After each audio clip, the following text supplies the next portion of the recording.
Johan Chapotier, 23 ans. Johan, bonjour. Bonjour. Quel est ton rôle exact au sein du BCMF? Alors, je suis arrivé au BCMF en voulant rencontrer Corinne parce que j'avais le projet de devenir entraîneur. Je voulais la démarcher pour obtenir un stage d'observation via mes études. Et elle m'a demandé ce jour-là si je pouvais m'entraîner avec l'équipe parce qu'il manquait quelqu'un. À l'issue de cet entraînement, elle m'a demandé de revenir de manière hebdomadaire.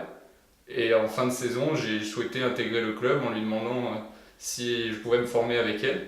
Et elle m'a mis ensuite en contact avec les dirigeants, ce qui m'a permis de travailler avec les équipes jeunes. Aujourd'hui, je suis entraîneur de l'équipe U17 principalement. Et puis j'interviens sur d'autres équipes quand le besoin s'en fait. Alors, tu es venu à l'entraînement par le basket, tu joues au basket, mais tu as toujours eu cette envie d'entraîner? Oui, j'étais joueur de basket, j'ai commencé assez tôt.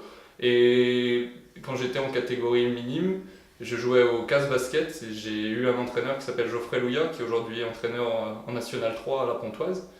Et j'étais jeune, un ado, et j'ai vu entraîner, j'ai dit je veux faire ce métier-là, je veux être comme lui. Alors, tu habites Montbrison, Non, tu connais quand même Montbrison, oui. et qu'est-ce que tu apprécies dans cette ville? Quel est le lieu que tu Je trouve apprécies le déjà que plus? c'est une très belle ville. Maintenant, le lieu que j'apprécie le plus, c'est la salle. C'est la Ouais. salle. Si tu avais un mot pour la décrire, cette ville, comment tu la décrirais? Accueillante, je dirais. Accueillante. Quel est le meilleur souvenir de ta carrière? C'est difficile de répondre à cette question parce que je fonctionne pas tellement au souvenir, je fonctionne surtout à... C'est plus un état d'esprit en fait pour moi. Et me lever le matin, monter dans ma voiture et me dire je vais au boulot et j'ai envie d'y aller. Et ça c'est plus ça qui me guide tous les jours. Et c'est ça, ça n'a pas de prix je trouve. Voilà. Alors, en dehors du basket, je suppose que tu as quand même d'autres passions. Mhm. Quelles sont-elles? Beaucoup de passion. J'ai la plongée sous-marine parce que j'ai eu l'occasion de la pratiquer assez tôt, mon père étant moniteur. J'ai le cyclisme, j'aime beaucoup, les sports en général. Après, j'aime étudier aussi les sciences humaines. Au STAPS, j'ai eu la chance de faire de la psychologie, de la sociologie, et c'est des choses qui m'intéressent. Tu es professionnel au sein du BCMF? Je De quel suis, statut? je suis en service civique avec le club et ça me permet de gagner ma vie. Au-delà du basket, tu envisages ton avenir professionnel comment si jamais ça ne fonctionne pas dans le basket? Est-ce que tu as d'autres opportunités?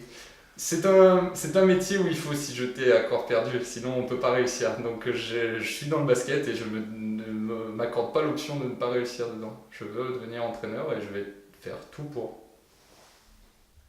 Alors si tu étais une chanson, Je serai Amsterdam de Jacques Brel. si tu étais un film, Je serai le Grand Bleu. si tu étais un livre, Je serai La gloire de mon père de Marcel Pagnol. si tu étais un plat, Je serai les pâtes aux oursins.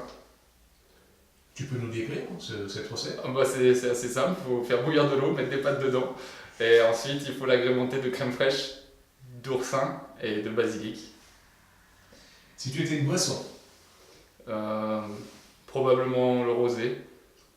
Le Fiumicicoli, plus précisément, un vin corse. c'est permis en étant sportif? Oui, avec modération, naturellement. Si tu étais un lieu, Je serai l'Anse de Tivelles, qui se trouve à la pointe de Sénétose, au sud du golfe de Valenco. C'est en Corse. si tu étais un animal, Je serai un bonobo. si tu étais un sportif, Probablement un vainqueur du Tour de France. Je pense à Alberto Contador, par exemple.